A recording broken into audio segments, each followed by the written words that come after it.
मंत्र नंबर 6 मध्ये आपण काय पाहिलं? महाभागवताचा जो दृष्टिकोन आहे तो पाहिला. आता मंत्र नंबर 7 मध्ये महाभागवताचा जो एकत्व या दृष्टीने काय त्यांचा दृष्टिकोन असतो, एकत्व या शब्दाला धरून कोणकोणता दृष्टिकोन असतो. कारण हा महाभागवत जो भक्त आहे याच्यामध्ये सर्वात प्रमुख क्वालिटी की हा कोणाचाही द्वेष करत नाही, आणि ज्याच्यामध्ये द्वेष नाही आहे तोच आध्यात्मिक दिव्य गोष्टींचा रसास्वादन करू शकतो. श्रीमद भागवतमध्ये पहिल्या श्लोकामध्ये सांगितलं की परमो निर्मत्सराणाम सता, ज्याला परम आध्यात्मिक सुख अनुभवायचं त्याला निर्मत्सर व्हावं लागेल. तर निर्मत्सर होणं हे फार महत्त्वाचं आहे, आणि असे जे भक्त आहेत यांचं जर का आपण सेवा केली, जे निर्मत्सर आहेत त्यांच्यामुळे आपलं देखील कल्याण होऊ शकतं. ठीक आहे. मंत्र नंबर 7 मध्ये एकत्व जी भावना आहे याच्याबद्दल स्पष्टीकरण दिलेले आपण चर्चा करू. श्लोक म्हणा माझ्या मागे. यस्मिन् सर्वाणि भूतान्या आत्मैवाभूत विजानता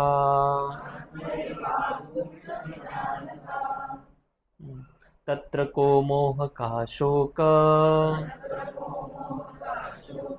एकत्वम अनुपश्यतः.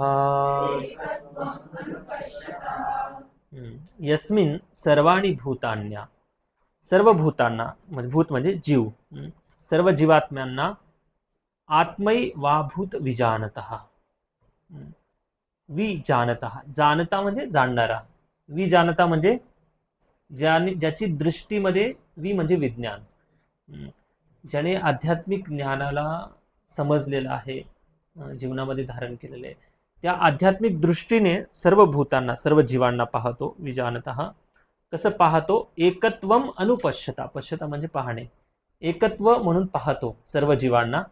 असा व्यक्ती तत्र को मोह कहा शोका, अशा व्यक्तीसाठी ना मोह आहे ना शोक आहे. तर अशा प्रकारे या श्लोकाची व्याख्या आहे. जो सर्व जीवांना एकात्मक दृष्ट्या भगवंतांप्रमाणेच असणारे आध्यात्मिक स्फुल्लिंग म्हणून पाहतो, तो सर्व वस्तूंचा खरा ज्ञाता होतो. मग ज्याच्यासाठी भ्रम कोणता व चिंता तरी कसली. तर ईश्वराबद्दलचं अशा प्रकारचे या उपनिषदांमध्ये ज्ञान आहे.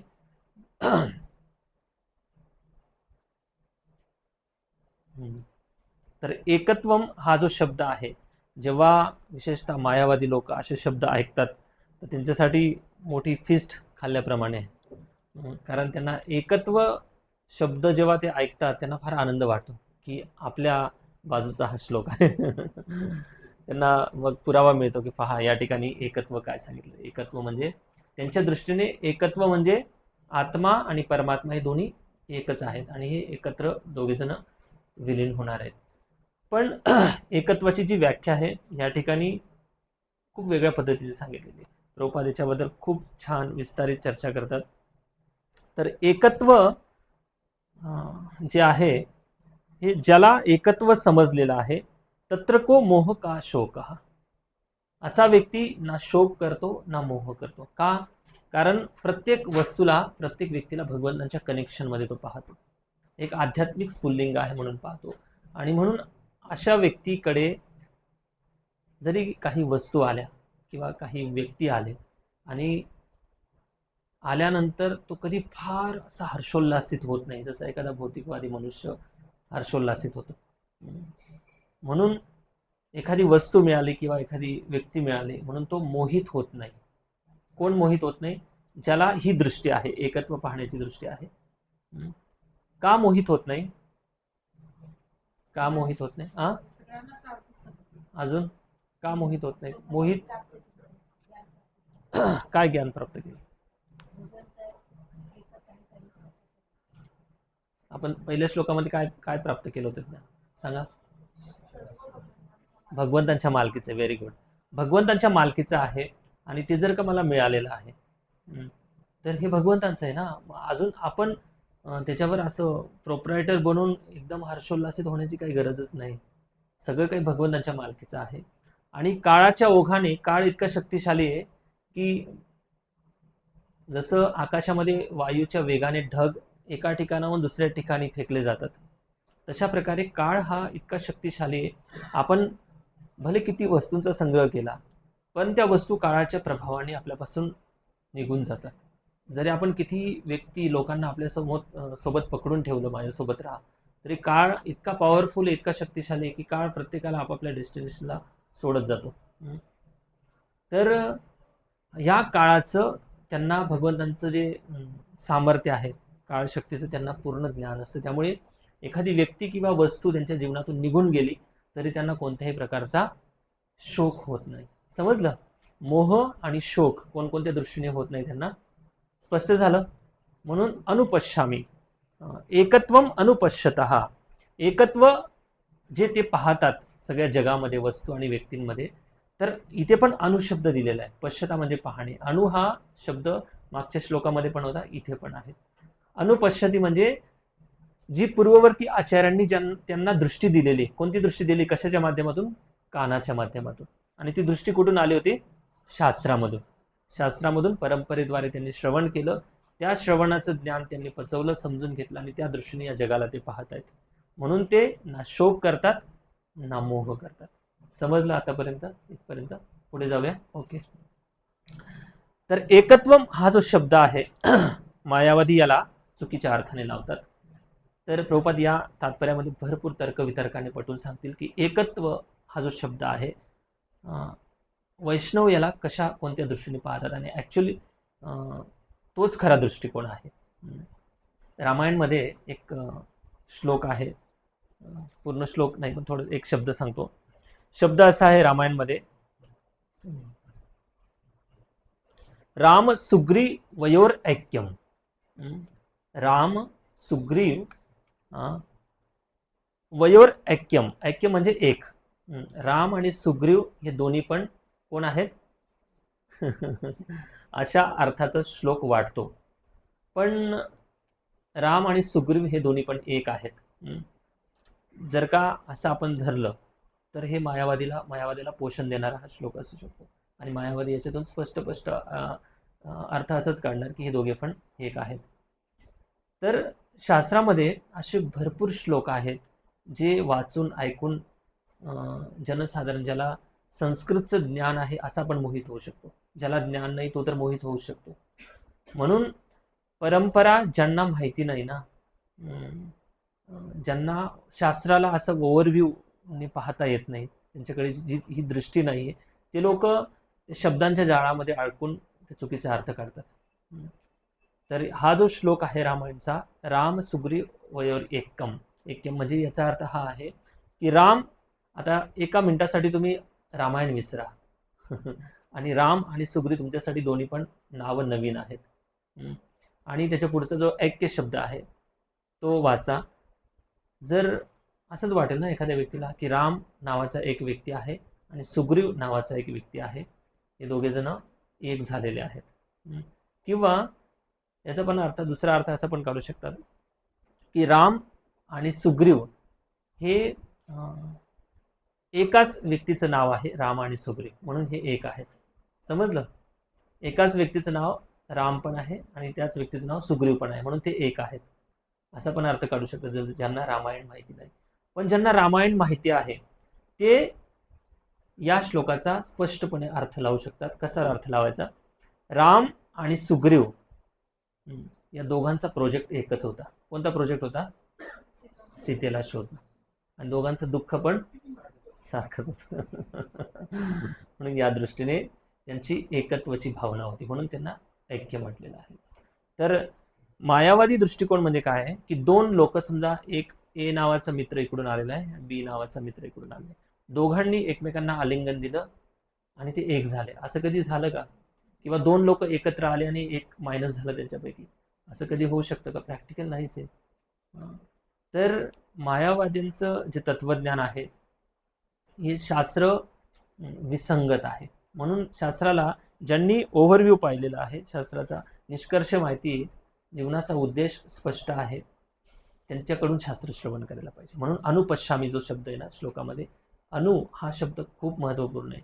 म्हणजे अधिकृत प्रामाणिक गुरुकडून श्रवण करणं फार महत्त्वाचं आहे. जे व्यासदेवांचा मूड होता त्याच मूडला हँडओव्हर करणारी जी परंपरा आहे त्यांच्याकडून आपण श्रवण करायला शिकलं पाहिजे.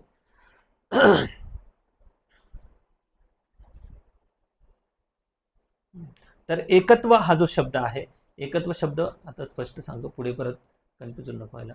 एकत्व हा शब्द जीव आणि परमात्मा यांच्या संदर्भात वापरलेला आहे. तर यांच्यामध्ये एकत्व काय आहे कोण सांगेल? हा, व्हेरी गुड, सगळ्यांना माहिती आहे. काय एक जण स्पष्टपणे सांगा, कोणतरी सांगा. राज, व्हेरी गुड. पहिले व्याख्या सांग. गुणात्मक दृष्ट्या काय? हा हा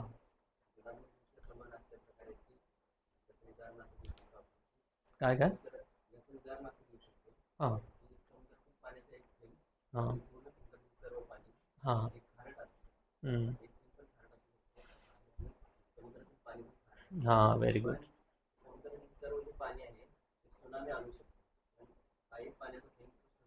हा हम्म. समजलं सर्वांना?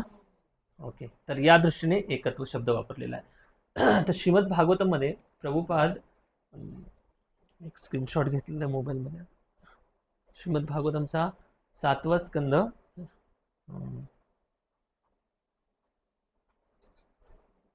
5वा अध्याय आणि 12 नंबर श्लोक. याच्या तात्पर्यामध्ये श्रील प्रभुपाद सांगतात की वैष्णव आणि मायावादी यांच्यामध्ये जी एकत्वाची व्याख्या आहे,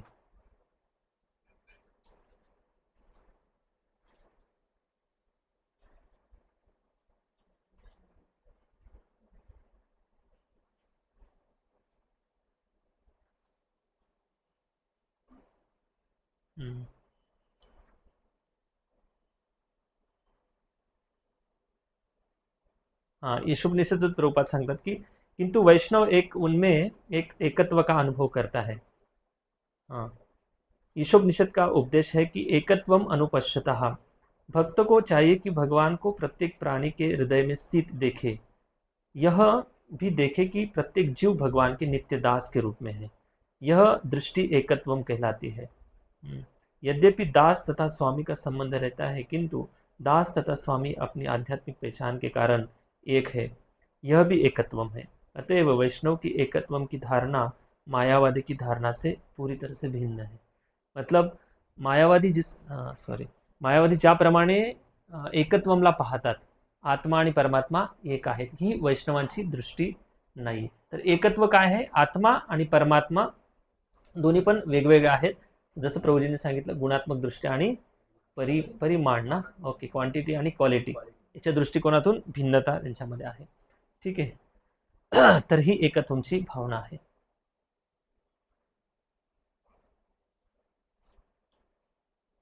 अनुवाद वाचला. जो सर्व जीवांना गुणात्मक दृष्ट्या भगवंतांप्रमाणेच असणारे आध्यात्मिक स्फुल्लिंग म्हणून पाहतो, तो सर्व वस्तूंचा खरा ज्ञाता होतो. मग त्याच्यासाठी भ्रम कोणता व चिंता तरी कसली. ठीक आहे, याच्याबद्दल स्पष्टीकरण दिलं होतं मी, काय भ्रम आणि काय चिंता आहे. हां, तात्पर्यातला पहिला पॅरेग्राफ वाचा. तात्पर्य: मागील श्लोकात सांगितल्याप्रमाणे एका मध्यम अधिकारी किंवा उत्तम अधिकारी भक्ताशिवाय दुसरा कोणीही जीवात्म्याच्या आध्यात्मिक स्थितीचे खरेखुरे अवलोकन करू शकत नाही. ज्याप्रमाणे अग्नीच्या ठिणग्या अग्नी समानच असतात, त्याचप्रमाणे गुणात्मक दृष्ट्या जीवात्मे भगवंतांसमानच आहेत. परंतु आपण जर प्रमाणे किंवा आकाराचा विचार केला तर ठिणगी किंवा स्फुल्लिंग म्हणजे अग्नी नव्हे. अग्नीमध्ये उष्णता व प्रकाशाचा जो साठा असतो तो ठिणगीमध्ये असत नाही. एका महाभागवताला किंवा शुद्ध भक्ताला सर्व काही एक दिसते, याचा अर्थ असा होतो की तो सर्व वस्तूंना भगवंतांची शक्ती म्हणून पाहतो. शक्ती आणि शक्तिमान यांच्यात भेद नसल्यामुळे हे एकत्व जाणवते. विश्लेषणात्मक दृष्टीने पाहिल्यास जरी अग्नीहून उष्णता व प्रकाश भिन्न असले तरी उष्णता व प्रकाश यांच्याशिवाय अग्नी या शब्दाला काहीच अर्थ नाही. म्हणून उष्णता, प्रकाश आणि अग्नी हे सर्व एकच आहेत. ओके, समजलं की अग्नीचं उदाहरण प्रभुपाद देतात. अग्नीपासून जर ठिणगी बाजूला केली तर त्या ठिणगीमध्ये पण एखाद्याला जाळण्याची क्षमता आहे, नाही असं नाही, पण प्रमाण किती आहे? खूप छोटंसं प्रमाण, छोटीशी ठिणगी आहे, तिच्यामध्ये पण प्रकाश आहे आणि उष्णता आहे. पण मूळ स्रोत प्रकाश आणि उष्णतेचा मूळ स्रोत काय आहे? अग्नी आहे. तर समुद्राचं एक उदाहरण दिलं प्रभुपाद, समुद्राच्या पाण्याचं. जसं प्रभुपाद या ठिकाणी अग्नीचं उदाहरण देतात. अग्नीपासून ठिणगी जशी वेगळी केली असता त्याचं प्रकाश आणि उष्णता हा गुणधर्म आहे. क्वालिटी दोघांच्या मध्ये समान आहे, त्या दृष्टीने एकत्व आहे. आता प्रभुपाद या विषयाला खूप सामाजिक, पारिवारिक, राष्ट्रीय स्तरावर एकत्व कसं असायला पाहिजे, त्या एकत्वाविषयी प्रभुपाद खूप चांगल्या प्रकारे सल्ला देतात. एकत्व या दृष्टीने प्रभुपाद सांगतात की तुम्हाला एक मी ड्रॉइंग काढून दाखवतो. ड्रॉइंग माझं नीट नाही तरी पण दाखवतोय. हे जर तुम्ही नीट ओळखलं तर तात्पर्य समजेल तुम्हाला.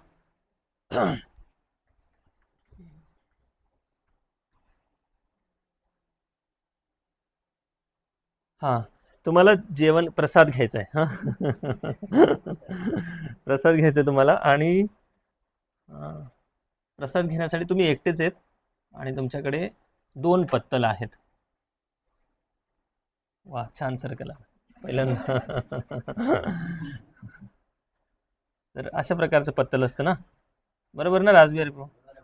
थँक्यू.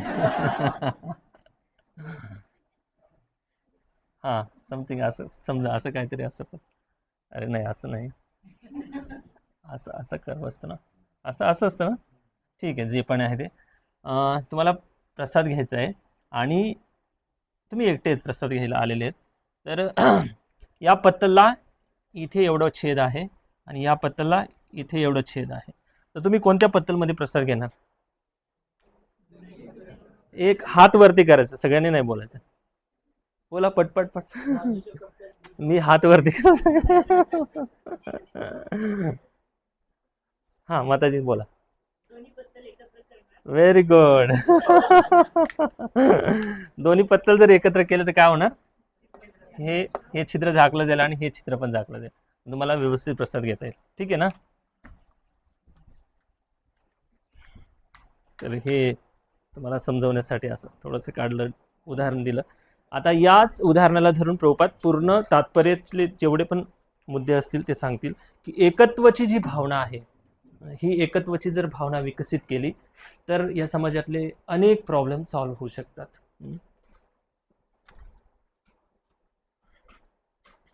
पूर्ण वाचलं इथपर्यंत? सर्व एकच. हां, या श्लोकातील एकत्व अनुपश्यतः हा शब्द सुचवतो की आपण शास्त्रांच्या दृष्टिकोनातून सर्व जीवांचे एकत्व पाहिले पाहिजे. भगवंतांच्या ज्ञात गुणांपैकी जवळजवळ 80% गुण जीवात्म्यात असतात, परंतु ते प्रमाणाने भगवंता इतके नसतात. जीवात्म्याचे गुण सूक्ष्म प्रमाणात असतात, कारण शेवटी जीवात्मा परमेश्वराचा अनुरूप अंशच असतो. दुसरे उदाहरण म्हणजे एका थेंबातील मिठाची तुलना संपूर्ण सागरातील मिठाबरोबर कधीच करता येणार नाही, परंतु थेंबातील मीठ व सागरातील मीठ हे रासायनिक दृष्ट्या एकच आहे. जीवात्मा जर गुणात्मक आणि परिणामात्मक अशा दोन्ही दृष्टिकोनातून परमेश्वरासमान असला तर जीवात्म्याने मायेच्या प्रभावाखाली येण्याचा प्रश्नच उद्भवला नसता. पूर्वीच्या श्लोकात सांगितल्याप्रमाणे कोणताही जीव, अगदी शक्तिशाली देवता सुद्धा कोणत्याही बाबतीत भगवंतांपेक्षा श्रेष्ठ होऊ शकत नाही. म्हणूनच एकत्वम या शब्दाचा असा मुळीच अर्थ होत नाही की जीवात्मा भगवंतांबरोबर सर्व दृष्टींनी समान आहे, परंतु तो शब्द एवढे मात्र सुचवितो की व्यापक अर्थाने दोघांचे हित एक आहे. उदाहरणार्थ, कुटुंबातील सर्व सदस्यांचे हित एकाच सर्वोच्च गोष्टीत असते, किंवा एका देशात अनेक नागरिक असले तरी राष्ट्रहित एकाच गोष्टीत असते. सर्व जीवात्मे एकाच सर्वोच्च कुटुंबाचे घटक आहेत व परमेश्वर व जीवांचे हित एकच आहे. प्रत्येक जीव भगवंतांचा पुत्र आहे. भगवद्गीतेत 7.5 मध्ये म्हटले आहे की विश्वातील सर्व जीव, पक्षी, सरपटणारे प्राणी, मुंगी, जलचर, वृक्ष वगैरे समस्त प्राणी भगवंतांच्या तटस्थ शक्तीतून प्रकट होतात. म्हणून ते सर्व भगवंतांच्या कुटुंबातील घटक आहेत. यात स्वतंत्र स्वार्थाचा विषय नाही. ओके, हां. तर एक एक मुद्द्याची चर्चा करू. प्रभुपाद सुरुवातीला एक उदाहरण सांगतात. एका थेंबातील मिठाची तुलना संपूर्ण महासागरातील मिठाबरोबर कधीच करता येणार नाही. परंतु थेंबातील मीठ आणि सागरातील मीठ हे रासायनिकदृष्ट्या एकच आहे. क्वालिटी दोघांच्या मध्ये समान आहे. तसं जीवात्मा जर गुणात्मक आणि परिमाणात्मक अशा दोन्ही दृष्टिकोनातून परमेश्वरासमान असता तर जीवात्म्याने मायेच्या प्रभावाखाली येण्याचा प्रश्नच उद्भवला नसता. तर भगवंत आणि जीव याच्यामध्ये जो फरक आहे हा प्रभुपाद सांगतात की जरी गुण समान असले, याचा अर्थ जीव कधी भगवंत बनू शकत नाही. जीव हा कायम जीवात्माच राहतो, भगवंत हे कायमस्वरूपी भगवंतच राहतात. आणि सामर्थ्य पहा भगवंतांचं. भगवंतांना जेव्हा घाम येतो अंगाला, त्यांच्या अंगातून निघालेला जो घाम आहे, या घामापासून समुद्र बनतो. क्रिएशनचं तुम्ही चॅप्टर वाचा. त्या घामापासून समुद्र बनतो आणि आपल्या घामापासून काय बनतं? काहीच बनत नाही. आपण अंतरिक्षामध्ये मोठमोठे सॅटेलाइट सोडलेले आहेत, खूप वैज्ञानिक प्रगती केलेली आहे. पण विमानं आकाशामध्ये उडतात मनुष्याच्या प्रगतीने. पण भगवंतांनी याच्या अगोदरच सुंदररित्या ग्रहमंडळ बनवलेलं आहे, ग्रहांची रचना केलेली. आणि अशी रचना केली भगवंतांनी की कधीही एक ग्रह दुसऱ्या ग्रहाला टक्कर होत नाही. मच्छर पहा, मच्छर उडतात. मच्छर कधी एकमेकांना धडक झाले आणि मेले असे कधी न्यूज ऐकले? विमानं धडकू शकतात. मानवनिर्मित सगळ्या गोष्टींमध्ये काही ना काही तफावत आहे. तर अशी भगवंतांची परफेक्ट रचना आहे.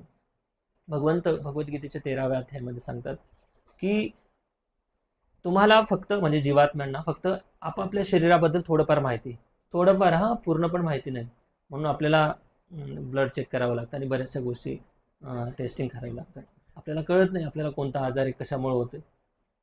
थोडंफार जाणू शकतो एखादा व्यक्ती स्वतःच्या शरीराबद्दल. पण भगवंत म्हणतात की मला प्रत्येकाच्या क्षेत्राबद्दल, क्षेत्र म्हणजे शरीर, त्या ठिकाणी क्षेत्र शब्द शरीराच्या संबंधित वापरलेला आहे. तर प्रत्येकाच्या शरीराबद्दलचं मला माहिती. रेकॉर्डिंग सुरू केलं. तर हे भगवंतांचं जी बरोबरी आहे जीवात्मा कधीही करू शकत नाही. म्हणून भगवंतांची जी गुणांची मात्रा आहे, किती आहेत भगवान श्रीकृष्णांमध्ये गुण किती आहेत? 64 गुण आहेत. तर थोडं गुणांबद्दल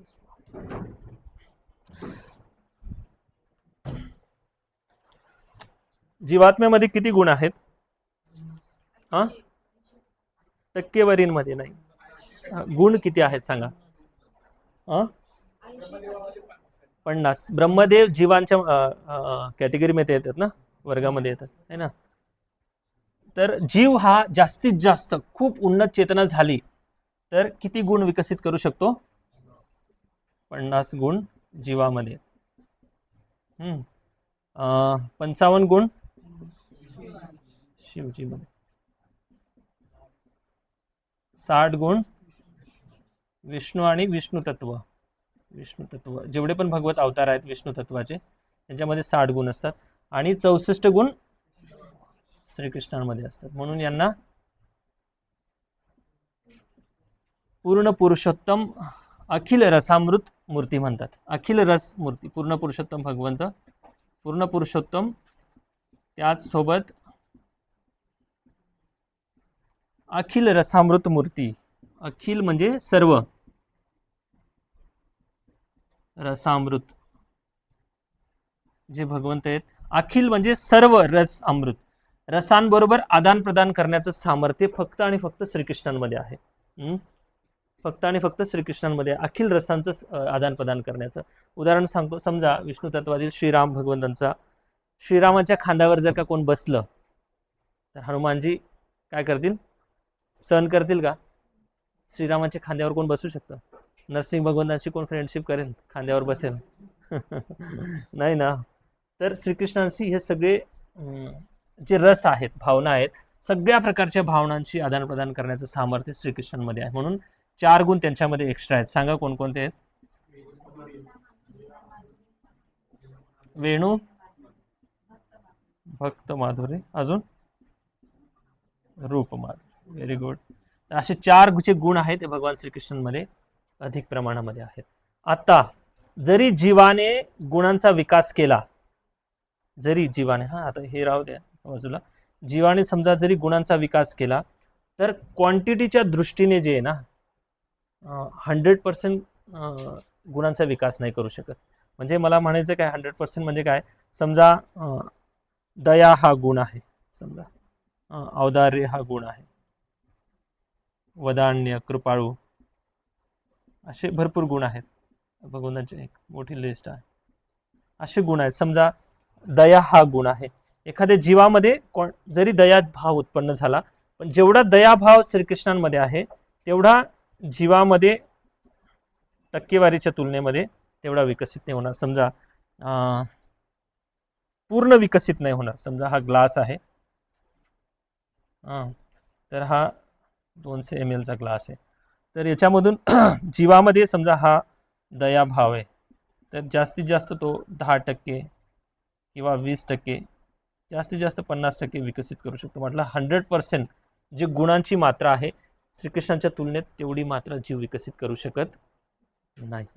म्हणून ही जी तफावत आहे जीव आणि भगवंत, ही तफावत कायमस्वरूपी राहणार आहे. म्हणून जीव कधीही भगवंत बनू शकत नाही.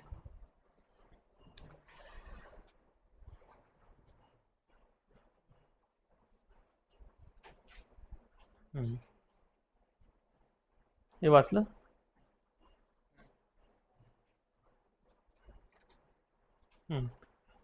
परिवार आणि राष्ट्राचा उद्देश जो आहे, तर उद्देश म्हणजे काय? एकत्व. या ठिकाणी परिवार आणि राष्ट्रामध्ये एकत्व ही जी भावना आहे, ही जर एकत्व भावना आली तर आपण जो उद्देश आहे तो नीटपणे साध्य करू शकतो. आता एकत्व म्हणजे काय? समजा या ठिकाणी आपण सगळेजण अभ्यास करण्यासाठी आलेलो आहोत, आहे ना. तर आपला सगळ्यांचा एक उद्देश आहे ना, बरोबर ना? एक उद्देश आहे. काय उद्देश आहे? भक्तिशास्त्री कोर्स कसा तरी पूर्ण करायचा आहे. आता प्रवेश तर केलेला आहे, पण काही सुट्टी मिळत नाही. इतका 2-2 तास श्रवण करायचं, अभ्यास, परीक्षा, पण सुख वाटेल अभ्यास करून. तर आपला सगळ्यांचा उद्देश आहे भक्तिशास्त्री कोर्स करणे. हा एक एकत्वाची भावना आहे. तसं परिवार आणि राष्ट्रामध्ये जर का एकत्व आलं तर भगवंतांना प्रसन्न करू शकतो. आता परिवार आणि राष्ट्रामध्ये काय एकत्व पाहिजे, पुढे याच्याबद्दल चर्चा करू. जर कोणत्याही गोष्टी एखाद्या गटामध्ये जर एकत्व असेल आणि ते एकत्व जर का शास्त्र सुसंगत असेल तर भगवंत त्याच्यावर प्रसन्न होतात. समजा आता आपण भक्तिशास्त्री करण्यासाठी एक प्रकारचा ग्रुप एकत्र आलेला आहे. इथे प्रमुख उद्देश काय? श्रीकृष्णांविषयी ज्ञान श्रवण करणे. आता एकत्वाचे भरपूर टीम आहेत, भरपूर ग्रुप आहेत. दारू पिणाऱ्यांचा पण ग्रुप आहे. त्यांच्यावर भगवंत प्रसन्न होतील का त्यांच्या एकत्वाने? नाही होणार त्यांच्या एकत्वाने भगवंत प्रसन्न. म्हणून धर्म सुसंगत जे एकत्व आहे, शास्त्र सुसंगत जे एकत्व आहे, त्याच्याने भगवंत प्रसन्न होतात. आता इतकं सगळं एकत्वाबद्दल ऐकून पण जर एकत्व समजत नसेल तर चैतन्य महाप्रभूंची फिलॉसॉफीची ती आपण ऐकायला पाहिजे. श्री चैतन्य महाप्रभू लहानपणी निमाई पंडित असताना इतक्या बुद्धिमान होते की एखादा व्यक्ती जर का काही मुद्दा घेऊन आला महाप्रभूंसोबत, त्याचं खंडन करायचे आणि महाप्रभूंचं जे मत आहे ते पण कसं चुकीचं आहे ते पण सांगायचे आणि नंतर म्हणायचे नाही हे पण बरोबर नाही, परत दुसरं एक सांगायचे. अशा चैतन्य महाप्रभूंच्या खूप सुंदर मधुर लीला आहेत. तर चैतन्य महाप्रभूंचं अचिंत्य भेदा अभेद तत्व आहे. सांगा बरं काय याचा अर्थ? अचिंत्य भेदाभेद तत्व. भगवंत सर्व ठिकाणी व्याप्त आहे. नाही, मला उदाहरण नका सांगू. अचिंत्य भेदाभेद म्हणजे काय?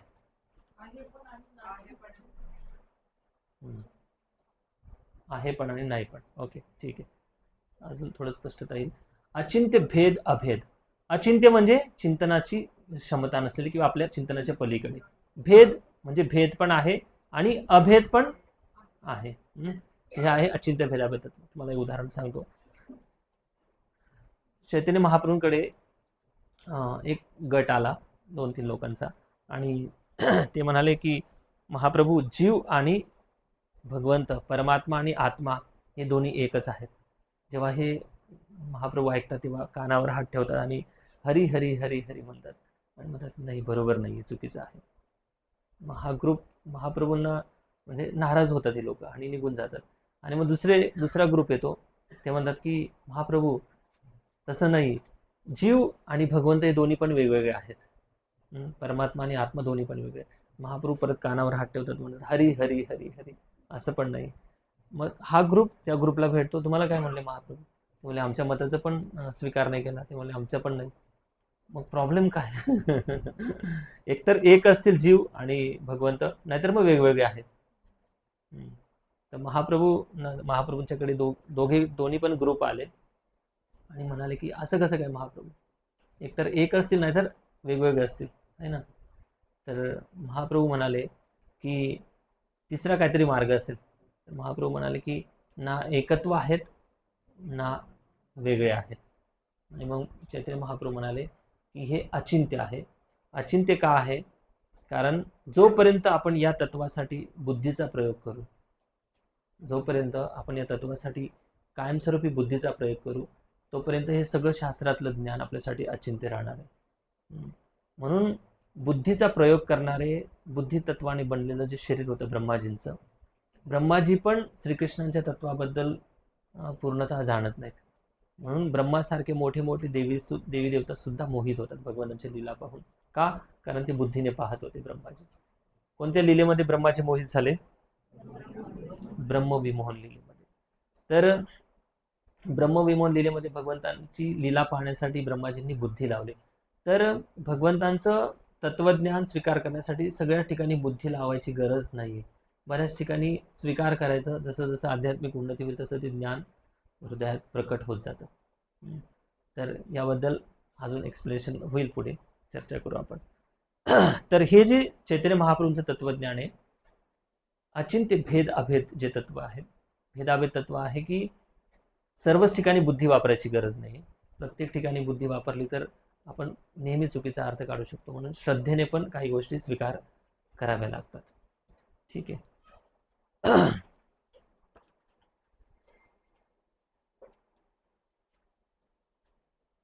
हां, ठीक आहे, पुढे वाचू.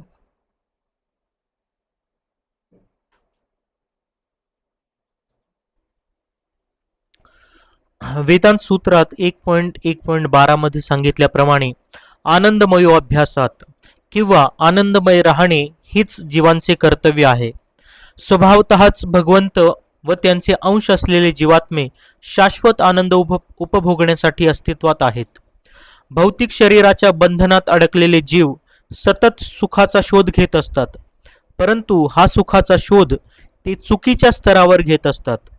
या भौतिक जगाशिवाय एक आध्यात्मिक जग आहे, जेथे भगवंत आपल्या असंख्य पार्षदांबरोबर आनंद उपभोगत असतात.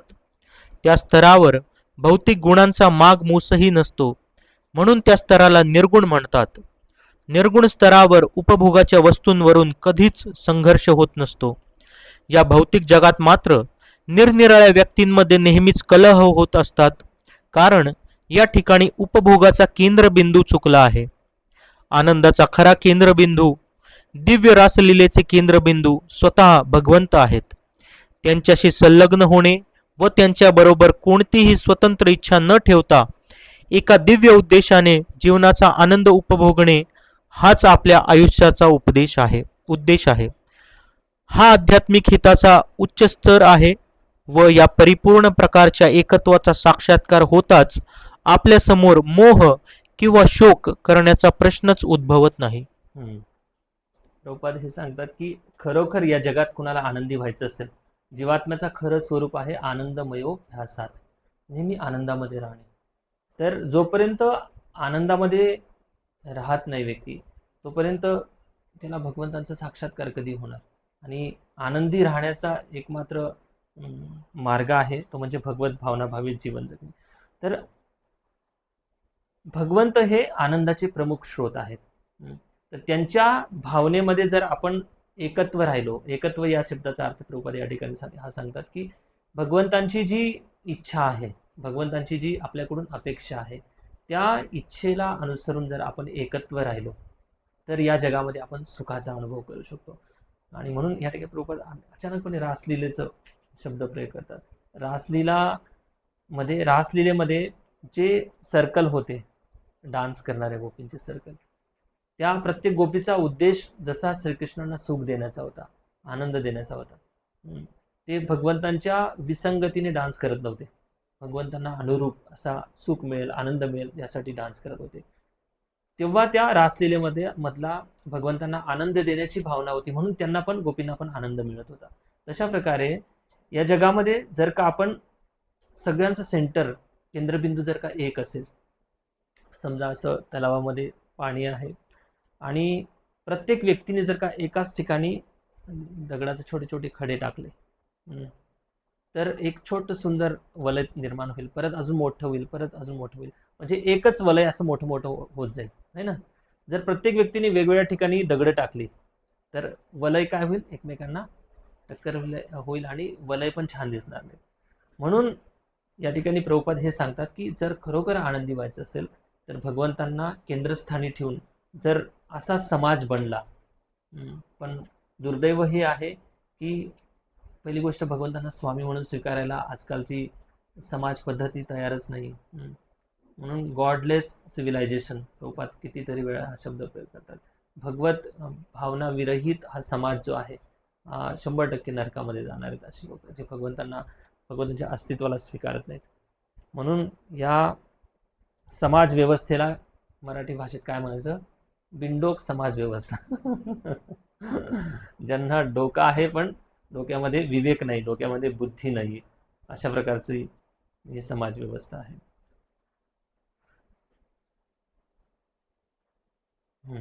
तर पित्याला जर का संतुष्ट केलं तर तो पित्याच्या आश्रयाखाली अनंत गुणा सुखाचा तो व्यक्ती अनुभव करू शकतो. म्हणून पिता हे आपले असले जे पिता आहेत ते भगवंत आहेत. म्हणून भगवंतांना आपण स्वामित्व म्हणून स्वीकारलं पाहिजे. आणि या गोष्टींमुळे भगवंतांच्या एकत्वाचे, भगवंतांची भावनेला जर कुणी एकत्व नसेल तर निश्चितपणे भांडण आणि विरोध हे उभे राहतात. यासाठी प्रभुपाद पुढच्या पॅरेग्राफमध्ये सांगतात, वाचा.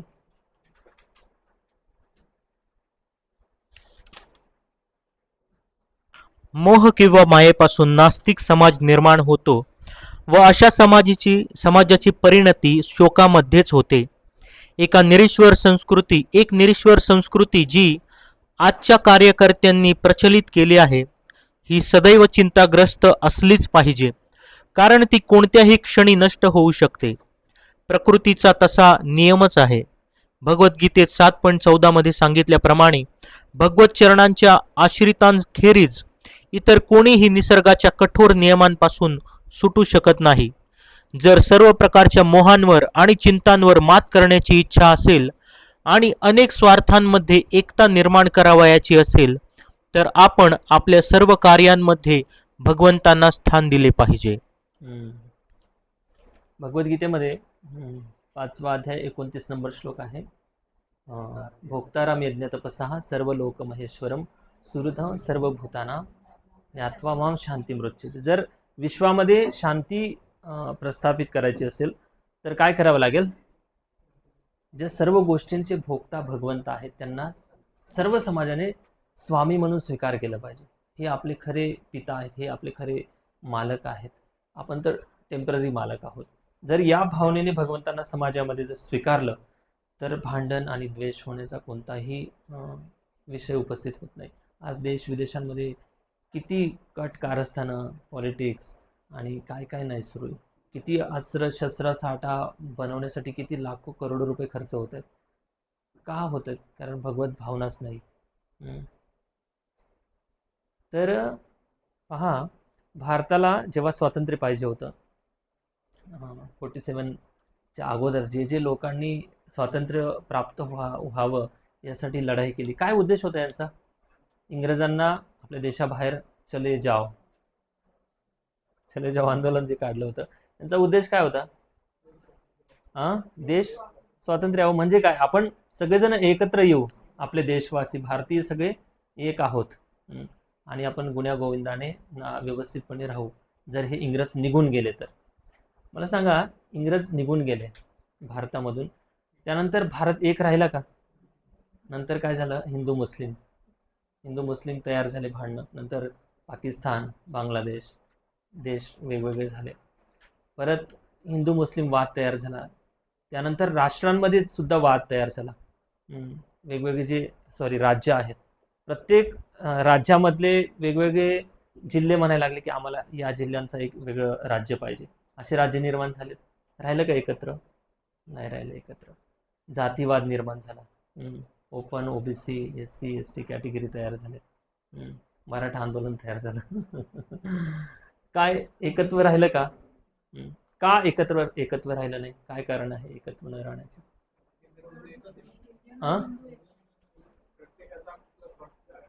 प्रत्येकाचा स्वार्थ होता. अजून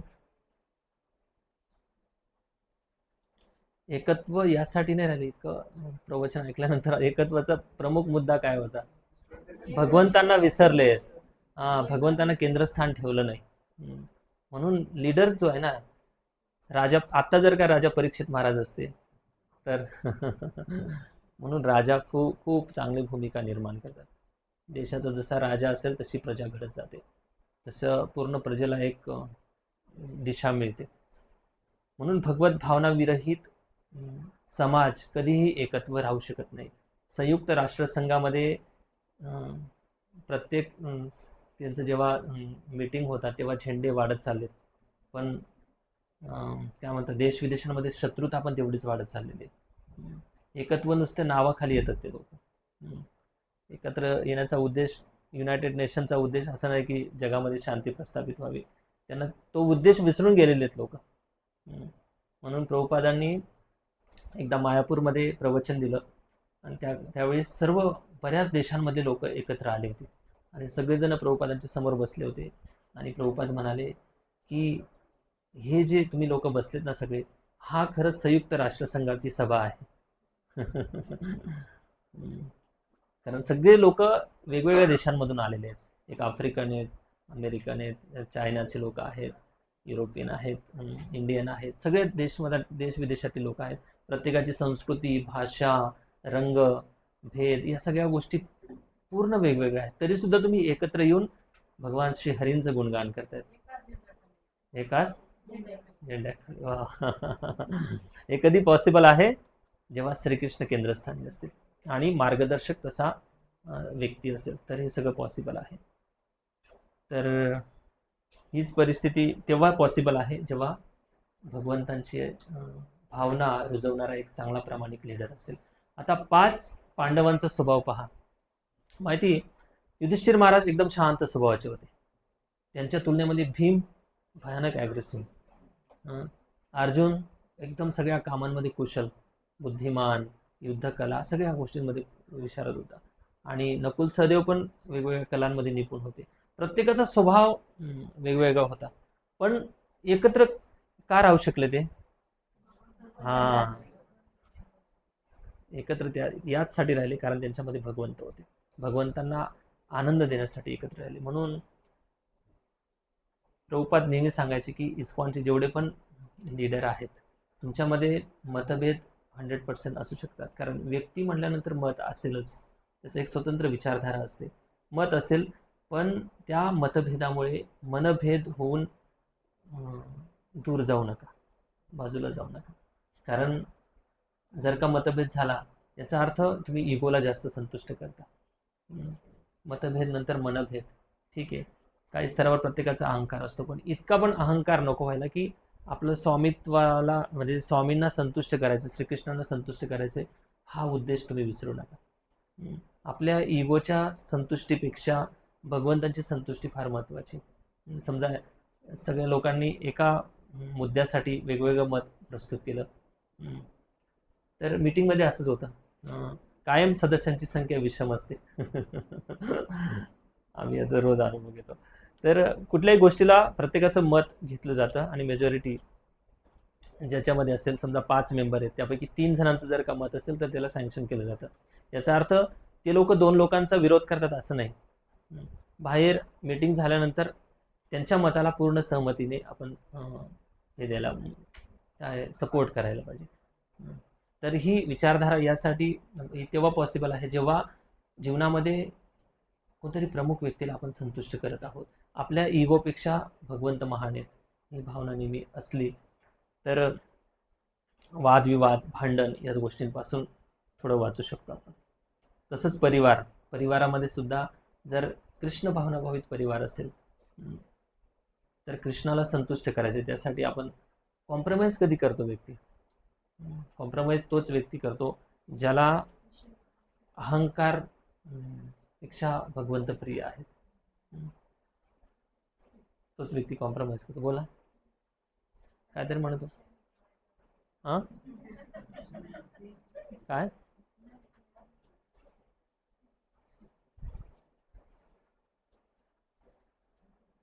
हां लास्ट पॅरेग्राफ.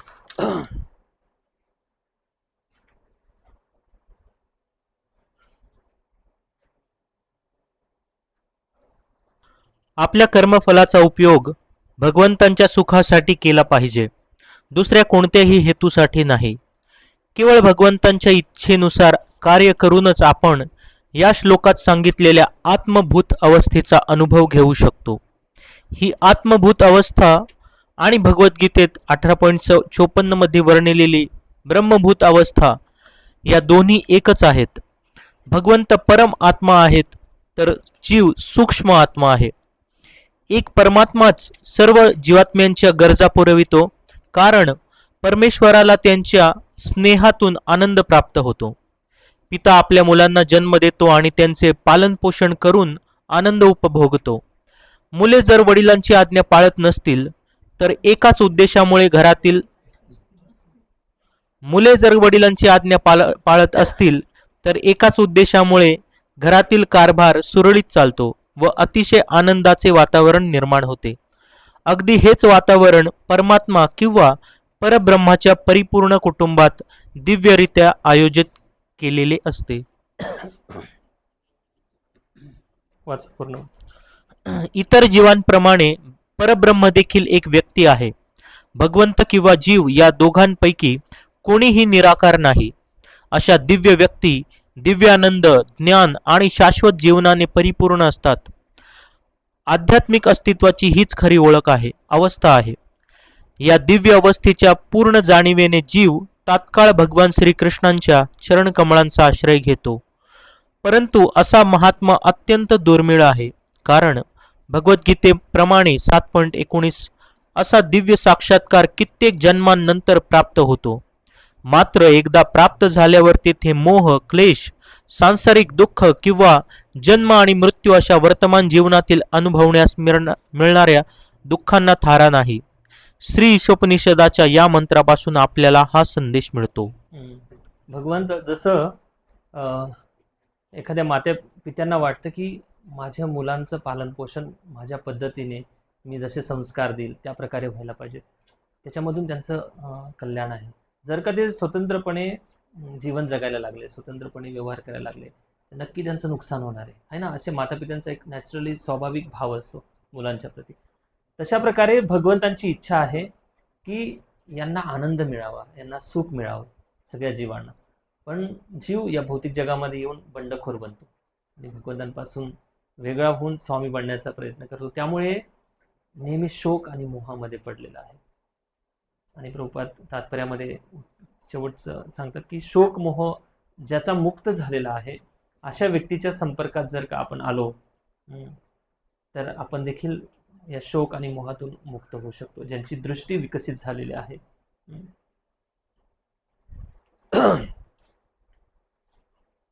म्हणून भगवंत हे परब्रह्म देखील एक व्यक्ती आहेत आणि व्यक्ती म्हटल्यानंतर त्यांच्यामध्ये भावना आहेत. भगवंत निराकार नाही आहेत. तर ही जी अनुपश्यामी ही जी भावना आहे, या भावनेचा विकास तेव्हा संभव आहे जेव्हा विजानतः एखाद्या अनुभवी व्यक्तीची जी दृष्टी आहे, महाभागवताची दृष्टी, तत्र को मोह का शोका, यांच्यासाठी शोक नाही आणि मोह नाही. का? कारण यांनी एकत्व भावनेला स्वीकारलेलं आहे. एकत्व भावना म्हणजे एक दृष्टीने दोन विभाग आहे त्याच्यामध्ये. एकत्व भावना म्हणजे तत्वज्ञानाच्या दृष्टीने आपण हे पाहिलं की एकत्व भावना म्हणजे आत्मा आणि परमात्मा यांच्यामध्ये काय फरक आहे, गुणात्मक दृष्ट्या आणि परिमाणात्मक दृष्ट्या.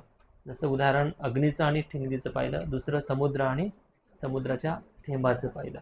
इथपर्यंत झालं. त्यानंतर दुसरा भाग तात्पर्यामध्ये प्रभुपाद हा एक्सप्लेन करतात की हा जो एकत्व भाव आहे, भगवंतांच्या भावनेला स्वीकारून त्या भावनेप्रमाणे जीवन जगलो तर आपण या भौतिक जगात सुद्धा आनंदमयोध्यासात आनंदाने जीवन जगू शकतो.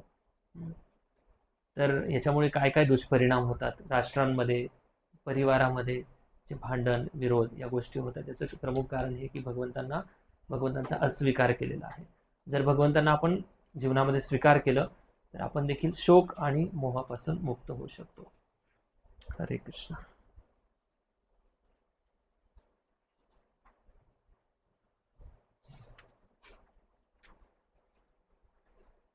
काय प्रश्न आहेत कोणाचे?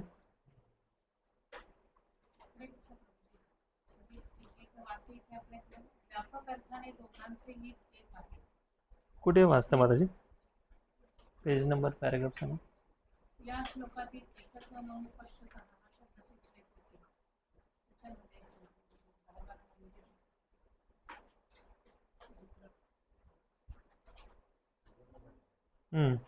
वाचा. या श्लोकातील एकत्वम अनुपश्चात हा शब्द सुचवतो की हेच ना, आपण शास्त्रांच्या दृष्टिकोनातून सर्व जीवांचे एकत्व पाहिले पाहिजे.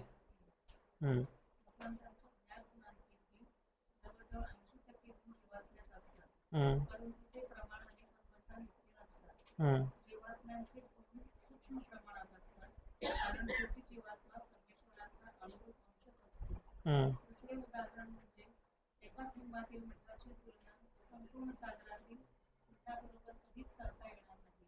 परंतु थेंबातील मीठ व सागरातील मीठ हे रासायनिकदृष्ट्या एकच आहे. जीवात्मा जर गुणात्मक आणि परिमाणात्मक अशा दोन्ही दृष्टिकोनातून परमेश्वराचा प्रश्न काय आहे?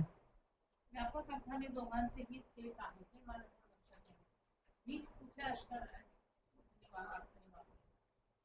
व्यापक अर्थाने दोघांचे हित एक आहे.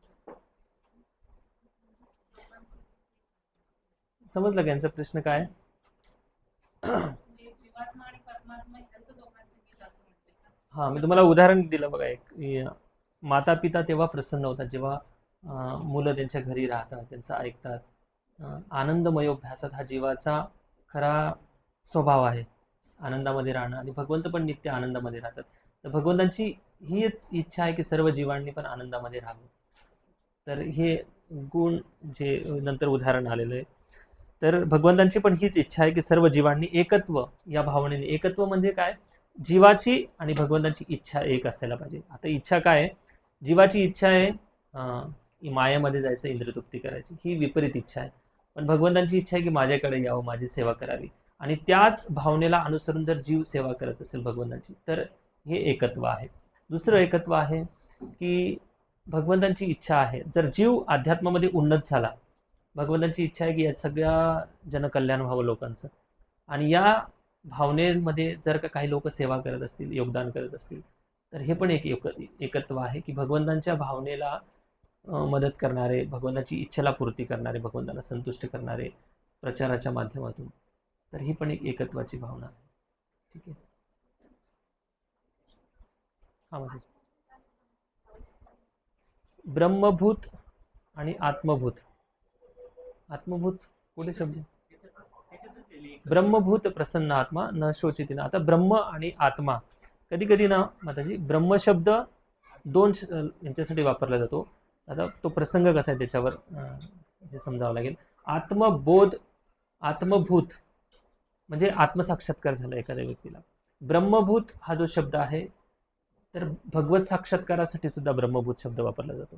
ब्रह्म हा शब्द भगवंतांसाठी पण वापरला जातो, कधी कधी आत्म्यासाठी पण वापरला जातो. आता तो विषय कोणता त्याच्यावर आधारित आहे. तर ब्रह्मभूत म्हणजे ब्रह्मभूत प्रसन्न आत्मा न शोचिती न कांक्षती, ज्याला ब्रह्मभूत झालेला आहे, सर्व ठिकाणी ब्रह्माचं दर्शन करतोय. 3 गुणांच्या पलीकडे गेलेला व्यक्ती आहे. तो ना शोक ना मोहामध्ये पडतो. या संदर्भातला तो श्लोक आहे. ठीक आहे. अजून काय प्रश्न आहेत तुम्हाला? येस.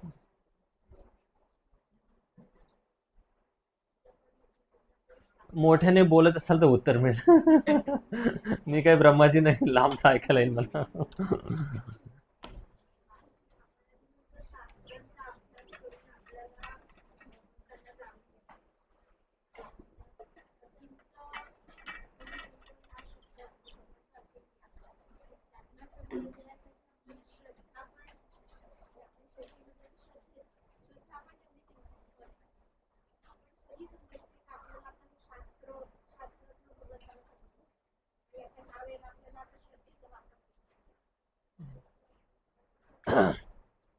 श्रद्धा म्हणजे शास्त्रातून आलेलं शास्त्र.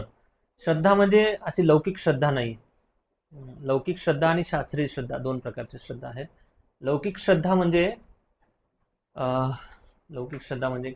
लौकिक म्हणजे समजा यांचं आणि माझं एक रिलेशन आहे, त्या आधारावर हे मी सांगतो म्हणून हे भक्ती करतात. बरोबर, ही झाली लौकिक श्रद्धा.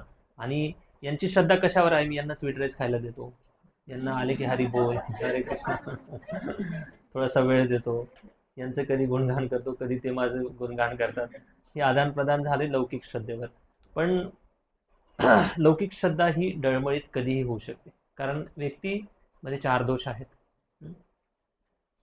म्हणून श्रद्धा म्हणजे शास्त्रीय श्रद्धा, शास्त्रावर आधारित श्रद्धा. शास्त्रामध्ये जे लिहिलेलं आहे त्या आधारावर आध्यात्मिक प्रॅक्टिस करणे, शास्त्रावर विश्वास ठेवणे, शास्त्राच्या वचनांवर विश्वास ठेवून आध्यात्मिक प्रगती करणे, ही झाली शास्त्रीय श्रद्धा. तर श्रद्धेने जेव्हा आपण जितकं शास्त्र श्रवण करू तितकं आपल्याला अध्यात्माचा उलगडा जास्त लवकर होणार आहे. शास्त्रावर आधारित जो विश्वास आहे, जी दृढता आहे, जे आपण चालतोय पुढे, यालाच आध्यात्मिक श्रद्धा, शास्त्रीय श्रद्धा असं म्हणतात. ठीक आहे.